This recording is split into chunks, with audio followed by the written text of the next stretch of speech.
Bismillahirrahmanirrahim. Assalamualaikum warahmatullahi wabarakatuh. Bismillahirrahmanirrahim. Assalamualaikum warahmatullahi wabarakatuh.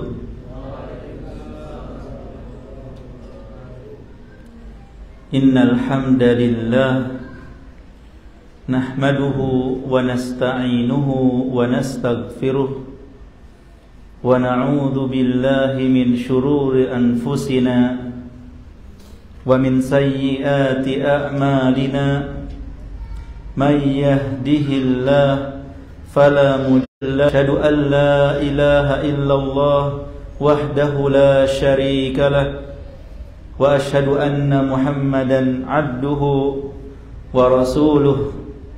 Allahumma salli wa sallim wa barik ala abdika wa rasulika Muhammad wa ala alihi wa ashabihi wa man tabi'ahum bi ihsanin ila yaumiddin.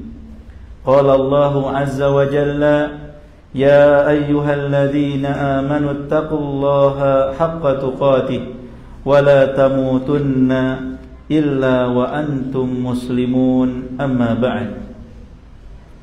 Bapak dan Ibu kaum muslimin dan muslimat yang semoga dirahmati dan dimuliakan Allah Subhanahu wa taala, marilah kita senantiasa memuji dan bersyukur kepada Allah Subhanahu wa taala atas segala nikmat dan karunia yang Allah berikan kepada kita semua, baik nikmat agama maupun nikmat dunia.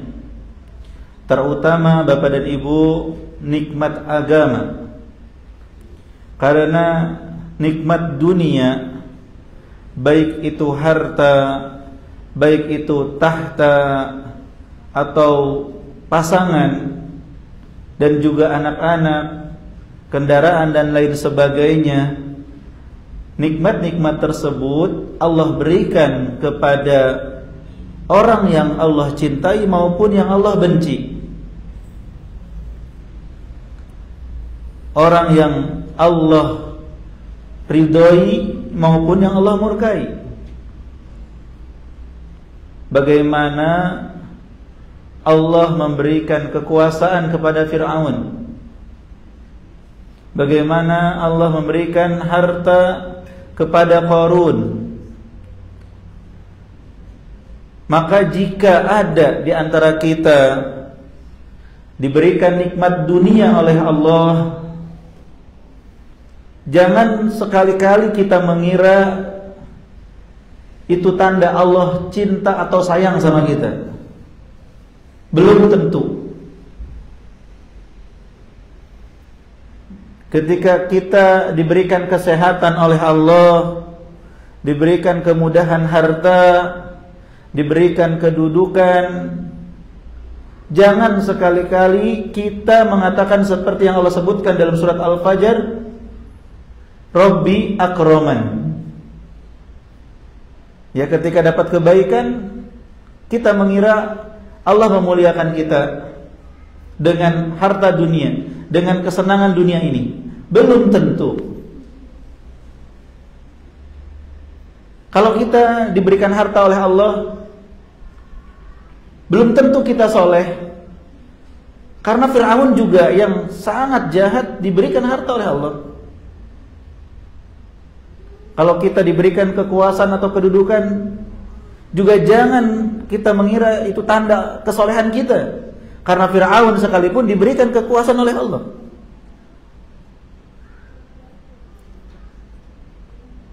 Adapun ketika diberikan nikmat agama, maka ini hanya diberikan kepada orang-orang yang Allah cintai saja. Ketika Allah menjadikan kita sebagai seorang muslim, menjadikan kita sebagai seorang mukmin, memudahkan kita untuk melaksanakan ketaatan kepada Allah Subhanahu wa taala, barulah kita yakin bahwa Allah cinta dan sayang kepada kita.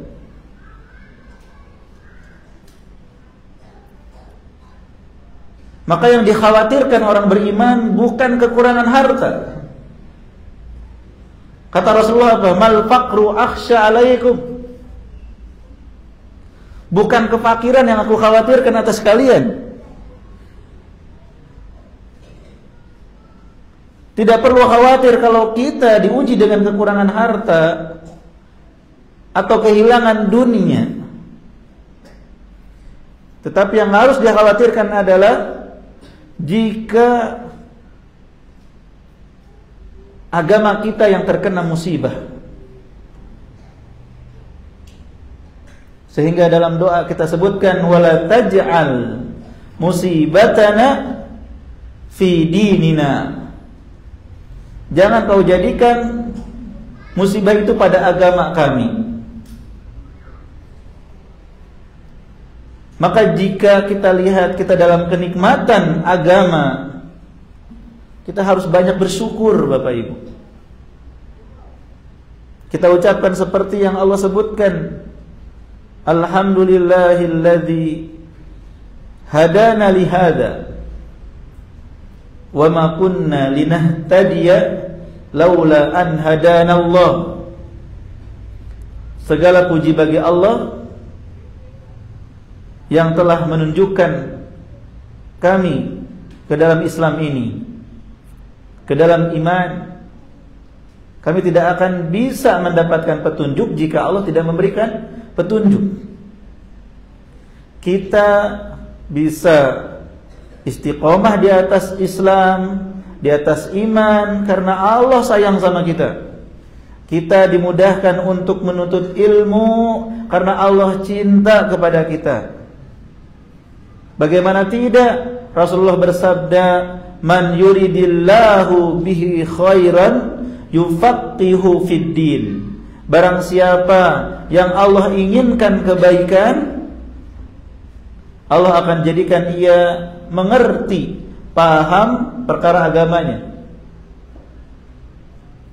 Demikian juga sabda Rasulullah sallallahu alaihi wasallam, "Man salaka tariqan yaltamisu fihi ilman, sahalallahu lahu bihi tariqan ilal jannah." Barang siapa yang berjalan menuntut ilmu seperti yang Bapak Ibu lakukan,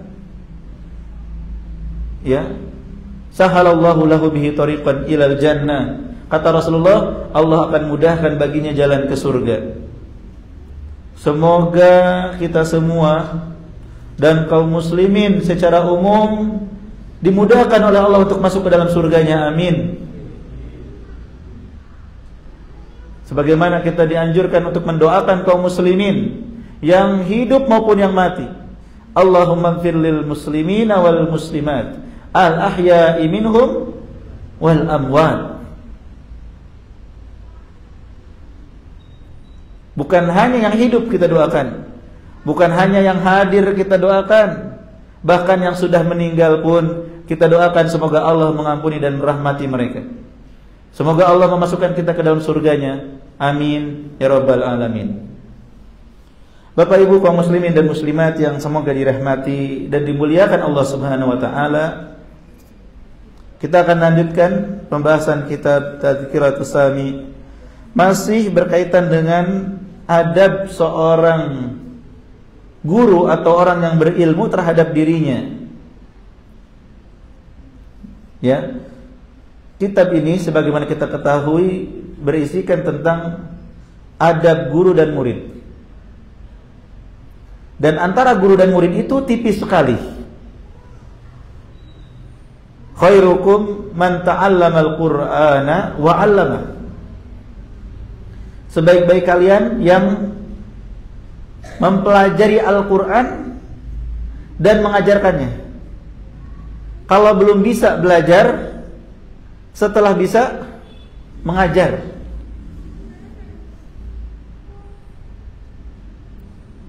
Artinya informasi atau ilmu tentang adab baik untuk guru maupun untuk murid itu sangat dibutuhkan oleh semua pihak. Tidak kita mengatakan, saya kan bukan guru, saya bukan pengajar.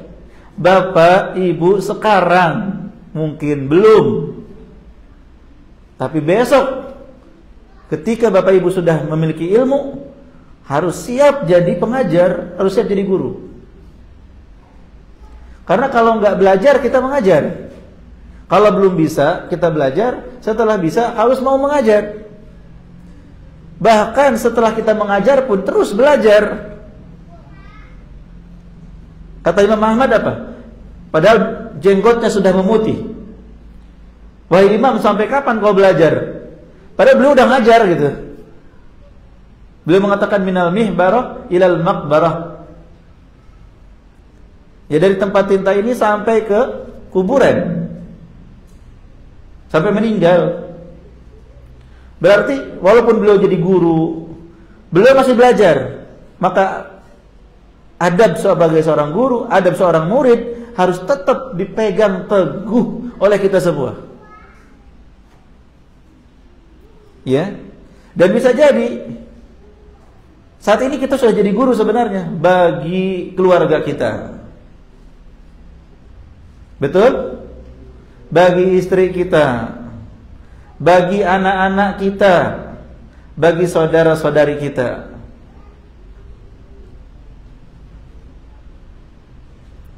Apalagi para santriwati yang pesantren.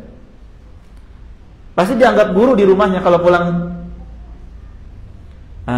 Bu Ustadzah datang. Ya, kata anggota keluarganya.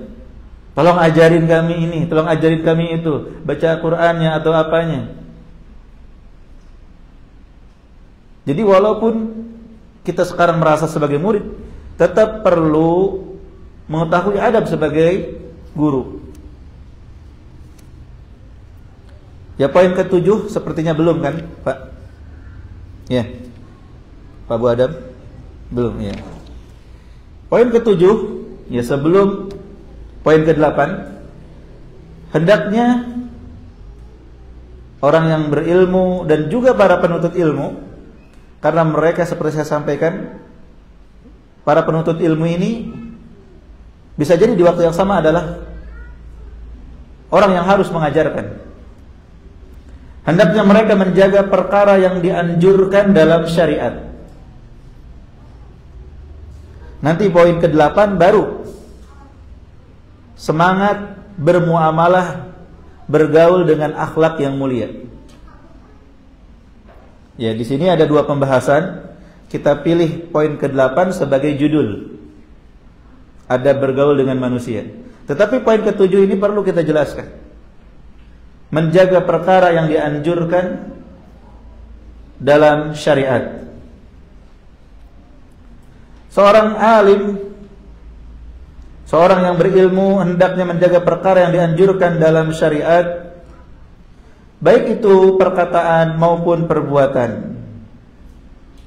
Senantiasa membaca Al-Quran, senantiasa berzikir dengan hati dan lisan. Demikian juga doa-doa dan zikir yang dicontohkan Rasulullah SAW di sepanjang siang dan malam. Ya, sebagaimana sabda Nabi SAW ketika berwasiat kepada salah satu sahabat dan kepada kita semua, la yazalu lisanuka rotban bidzikrillah. Hendaknya lisanmu senantiasa basah dengan berzikir kepada Allah Subhanahu wa taala. Ya. Dan termasuk zikir yang utama adalah membaca Al-Qur'an.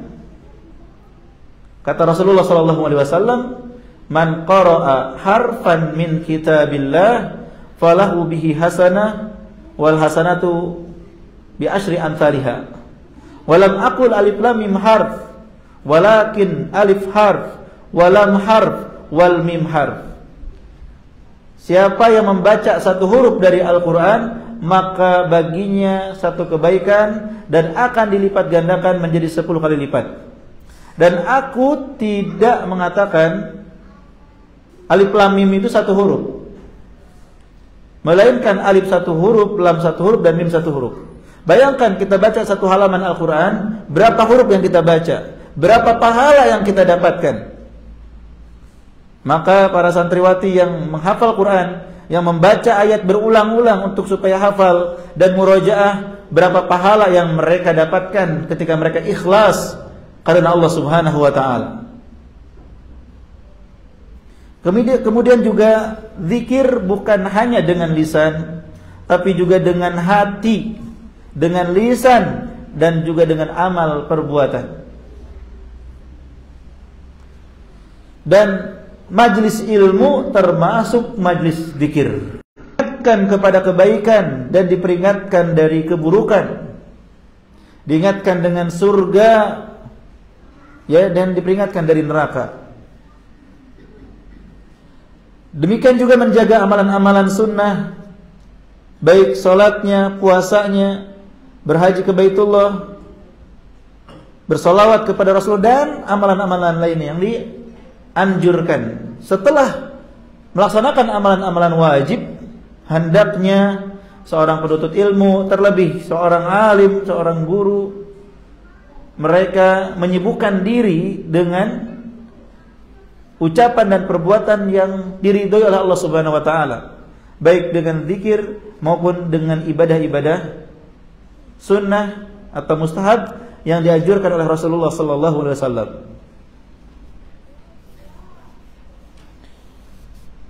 Mengapa harus bersalawat kepada Nabi sallallahu alaihi wasallam? Karena mencintai, memuliakan serta mengagungkan beliau sallallahu alaihi wasallam adalah sebuah kewajiban. Serta beradab ketika nama dan sunnah beliau disebutkan adalah perkara yang diperintahkan dan disunnahkan. Al-bakhil man dzukira ismi wa lam yusalli alayya.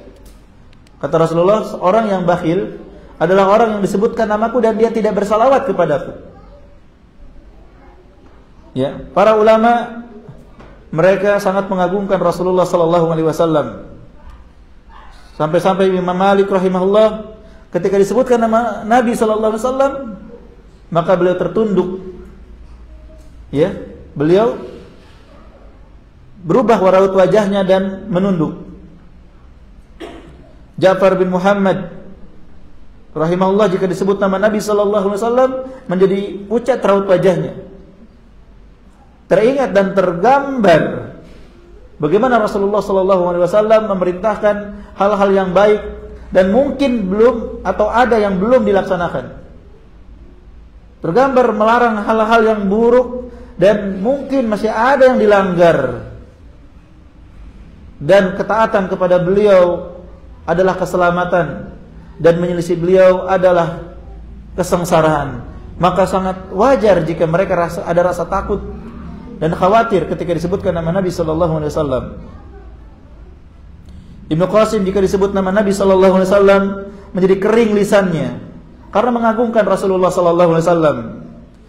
Oleh karena itu hendaknya ketika membaca Al-Qur'an kita berusaha untuk merenungi makna yang terkandung di dalamnya. Jika ada perintah, bersegera untuk melaksanakan. Jika ada larangan, berusaha untuk meninggalkan. Jika ada janji dan ancaman Allah, kita merasa takut dan juga patuh terhadap batasan syariat yang Allah Subhanahu wa taala tentukan. Jika Allah mengaruni kita hafalan Al-Qur'an, hafalan sunnah, maka berhati-hatilah dari melupakan setelah kita hafal.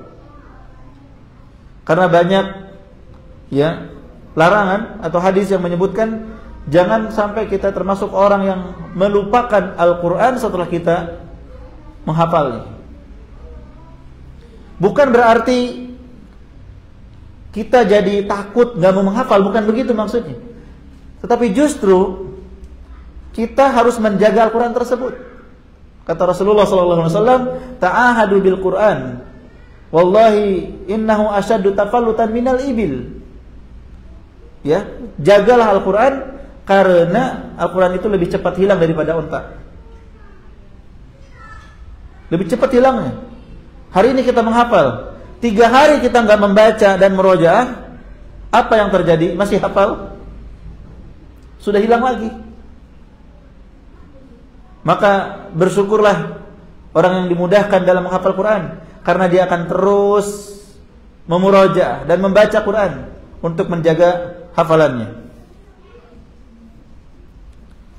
Dan yang terbaik menyusun jadwal baca Al-Quran setiap harinya, dilaksanakan dengan konsisten.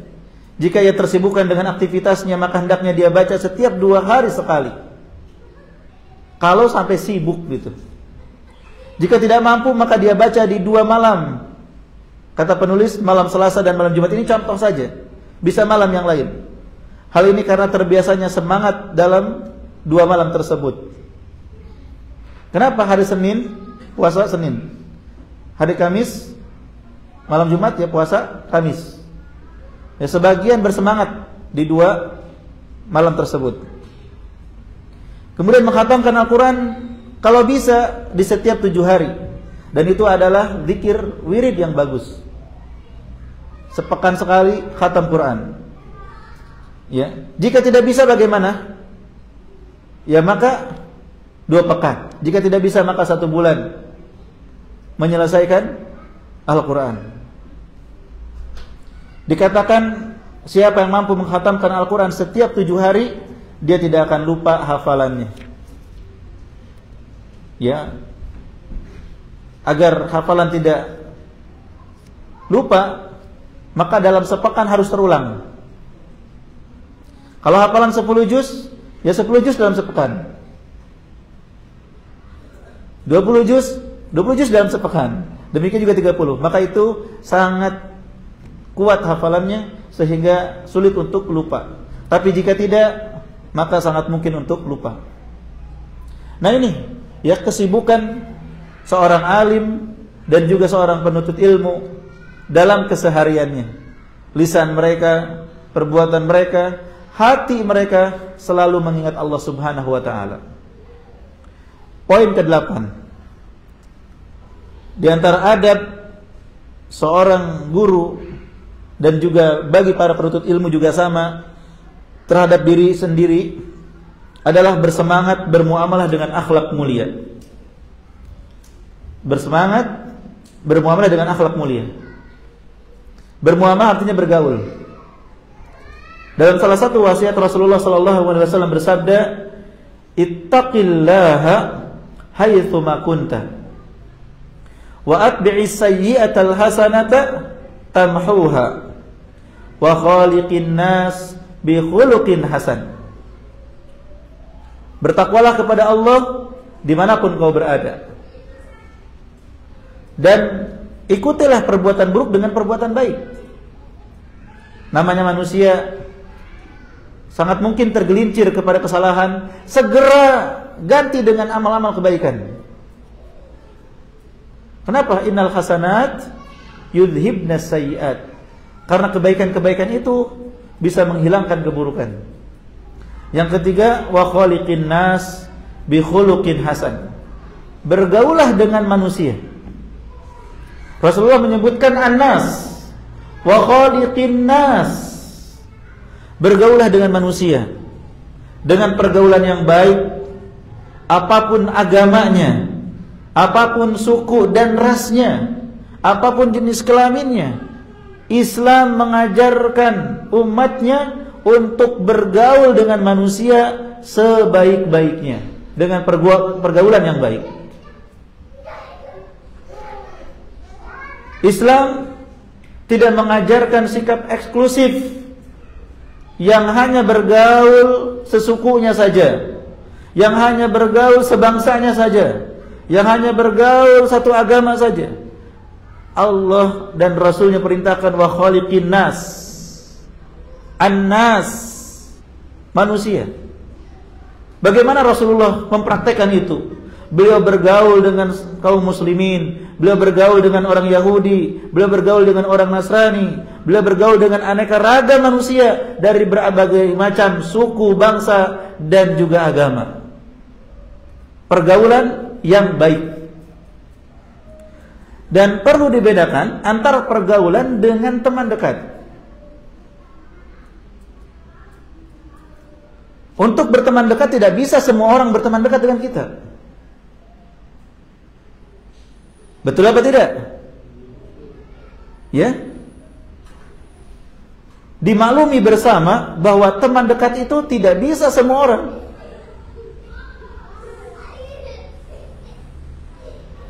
Ya.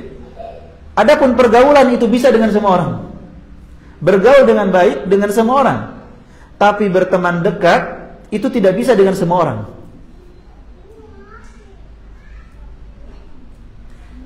Kedekatan itu adalah pilihan. Adanya satu visi dan misi, adanya satu kesepemahaman sehingga menjadi dekat. Nah, ini yang harus dibedakan.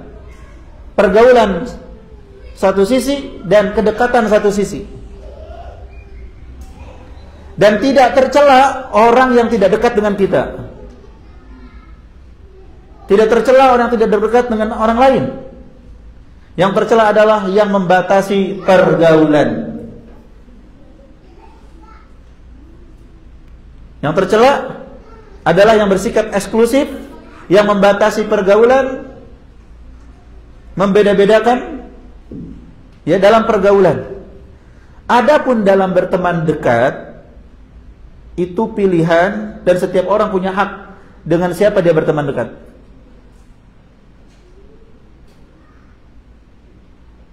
Tokoh publik yang kita kenal, apakah kita berteman dekat dengan beliau? Kita hanya dengar namanya di TV, hanya lihat orangnya di TV misalkan. Apakah kita berteman dekat dengan beliau? Kan tidak juga. Apakah dia salah atau kita salah? Kok nggak dekat? Ya tidak. Dia punya teman dekat sendiri, kita punya teman dekat sendiri. Masing-masing punya pilihan untuk punya teman dekat. Nah, dalam memilih teman dekat inilah Rasulullah memberikan tuntunan. Al-mar'u ala dini khalilih falyanzur ahadukum man yukhalil. Seseorang tergantung pada teman dekatnya. Maka lihatlah dengan siapa dia berteman dekat. Karena apa? Teman dekat akan saling mempengaruhi. Tentang seseorang tidak perlu kita memperhatikan dia terus menerus 24 jam. Cukup lihat dengan siapa dia berteman dekat. Karena seseorang tidak akan jauh-jauh dengan teman dekatnya. Ya, jadi beda. Pergaulan itu umum. Tidak boleh kita eksklusif. Ya, tidak boleh membedakan dalam pergaulan antara suku, bangsa, ras, etnis, agama. Semua kita pergauli dengan baik. Adapun berteman dekat, maka masing-masing punya hak. Mereka punya hak untuk memilih teman dekat mereka. Kita punya hak, siapapun punya hak untuk punya teman dekat. Dan kita ikuti arahan dari Rasulullah dalam masalah teman dekat. Hendaklah kita mencari yang bertakwa pada Allah, yang berakhlak mulia, yang akalnya waras, yang zuhud terhadap dunia dan istiqomah di atas ajaran Rasulullah sallallahu alaihi wasallam. Penting bagi kita untuk memperhatikan teman dekat karena kata Rasulullah tadi apa? Al-mar'u ala dini khalilih. Seseorang tergantung pada agama teman dekatnya.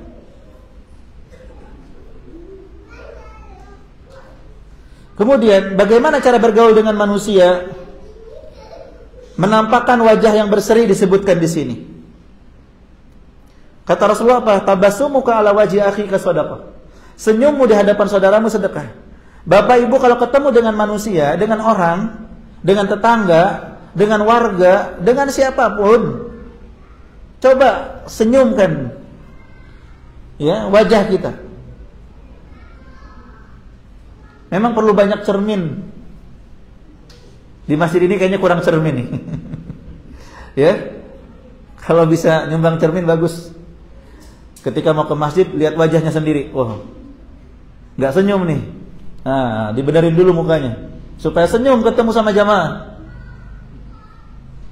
Jangan sampai masuk masjid cemberut gitu.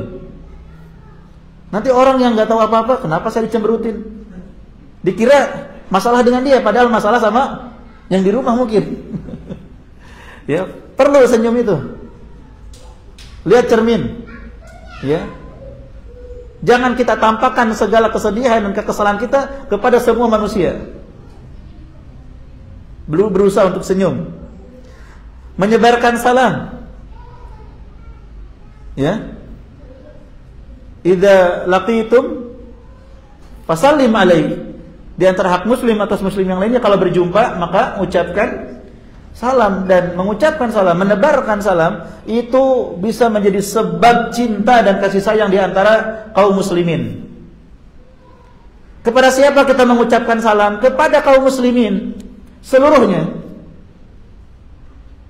Jangan karena beda alma mater enggak salam, beda masjid enggak salam, beda majlis taklim enggak salam. Jangan sampai bahkan beda paslon enggak salam. Wah, ini parah nih. Ya. Enggak mau salam gara-gara beda pilihan. Enggak mau salam karena beda bendera. Selama dia muslim, idza laqitum fasallim alaihi. Ucapkan salam. Assalamualaikum Pak. Assalamualaikum. Assalamualaikum. Semua muslim yang mengucapkan asyhadu alla ilaha illallah dan Muhammad Rasulullah, kita ucapkan salam kepada mereka. Memberi makan, ya, terutama kepada fakir miskin yang membutuhkan, menahan amarah sebagaimana firman Allah, wal kadhiminal ghaidha wal afina 'anil nas, menahan amarah dan memaafkan manusia, tidak mengganggu orang lain. Al muslimu man salimal muslimuna min lisanihi wa yadihi. Seorang muslim itu yang selamat saudara muslim lainnya dari gangguan lisannya maupun dari gangguan tangannya. Kemudian mendahulukan kepentingan orang lain atau ithar, sebagaimana firman Allah, wa yu'thiruna ala anfusihim walau kana bihim khasasah. Lebih mendahulukan, para sahabat itu lebih mendahulukan saudaranya daripada diri mereka sendiri walaupun mereka sendiri butuh. Tidak egois, berlaku adil, tidak curang, berterima kasih atas kebaikan. Ya, la yashkurullah man la yashkurun nas. Tidak bersyukur kepada Allah orang yang tidak berterima kasih kepada manusia. Wajib mengucapkan terima kasih, wajib bersyukur kepada siapapun yang memberikan kebaikan sekecil apapun pada kita. Memberikan kegembiraan, berusaha memenuhi kebutuhan orang lain, menggunakan kedudukannya untuk menolong orang lain, lemah lembut kepada orang-orang fakir, menyayangi tetangga dan kerabat, membantu menolong serta berbuat baik kepada murid. Jika ia melihat orang yang belum melaksanakan sholat maupun bersuci dengan baik atau perkara syariat lainnya, ia mengajarinya dengan lemah lembut, bukan memponis, bukan mencela dan mencemooh, tetapi mengajarinya dengan lemah lembut. Ya, kita tawarkan, mau tidak belajar, mau tidak saya ajarkan, dengan pelan-pelan dan lemah lembut, dengan penuh kesabaran. Sebagaimana Nabi SAW berbuat demikian kepada seorang badui yang buang air kecil di masjid. Ya, jadi ini diantara cara bergaul dengan manusia. Tentu kalau kita bahas yang sangat panjang, ya, Imam Ibnu Qudamah Al-Maqdisi rahimahullah sendiri punya bab khusus dalam kitabnya Mukhtasar Minhajul Qasidin, Babus Suhbah wal Ukhuwah. Sangat bagus kalau dibaca. Bab persahabatan dan persaudaraan. Ya, dalam kitab Mukhtasar Minhajul Qasidin sudah diterjemahkan kitabnya. Itu bab khusus dalam bagaimana bersahabat, bagaimana bergaul. Tadi disebutkan sebagiannya.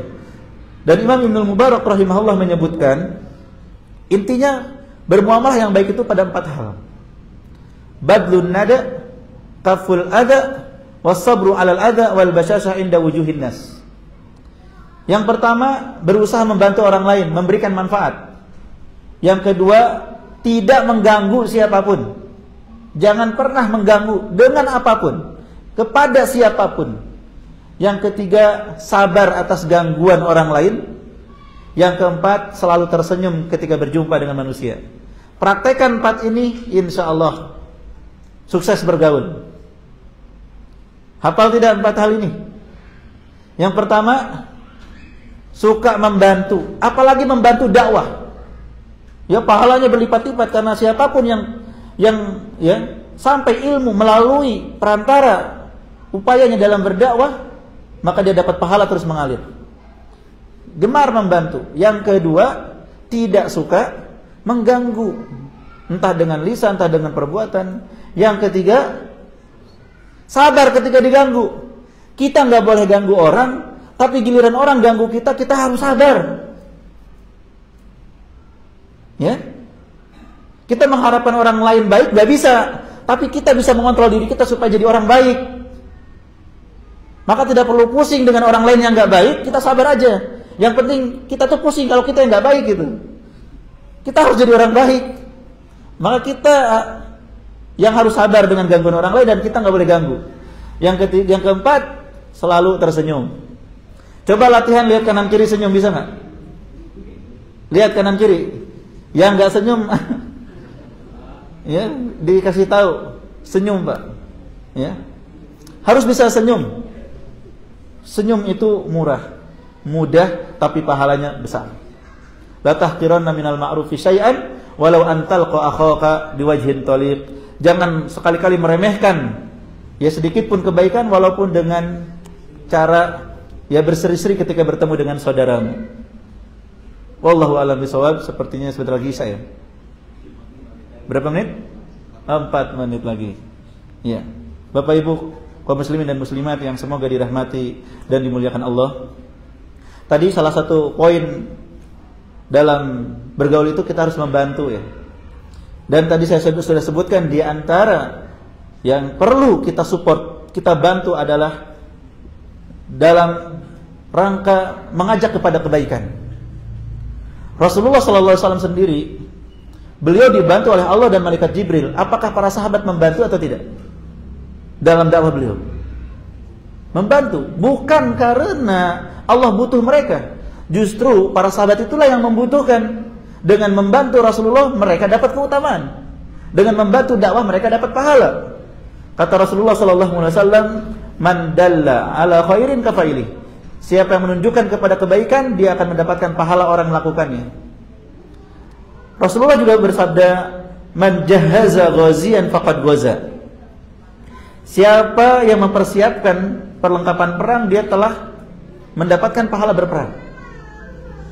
Mungkin kita belum bisa berdakwah, mungkin kita belum bisa ikut serta secara maksimal, tapi kita ikut serta dalam memudahkan, memberikan jalan, mensupport.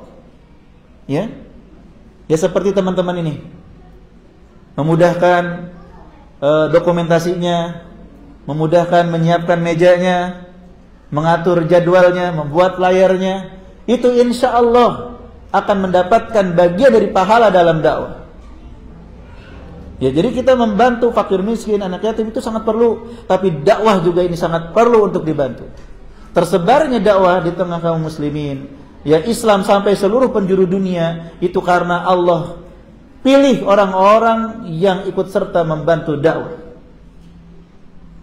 Dan mereka akan mendapati pahala yang besar, bahkan bisa menyamai karena mereka yang mempersiapkan.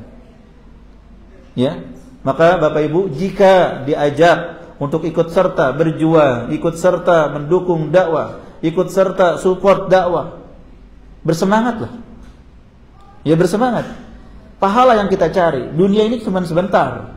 Dengan kita ikut serta, ikut andil dalam perjuangan, maka pahala yang kita harapkan terus mengalir sampai hari kiamat. Semoga bermanfaat ya apa yang kita kaji di kesempatan ini. Terima kasih, jazakumullahu khairan atas segala perhatiannya. Mohon maaf atas kekurangan dan kekhilafannya. Subhanakallahumma wa bihamdik, asyhadu an la ilaha illa anta, astaghfiruka wa atubu ilaik. Assalamualaikum warahmatullahi wabarakatuh.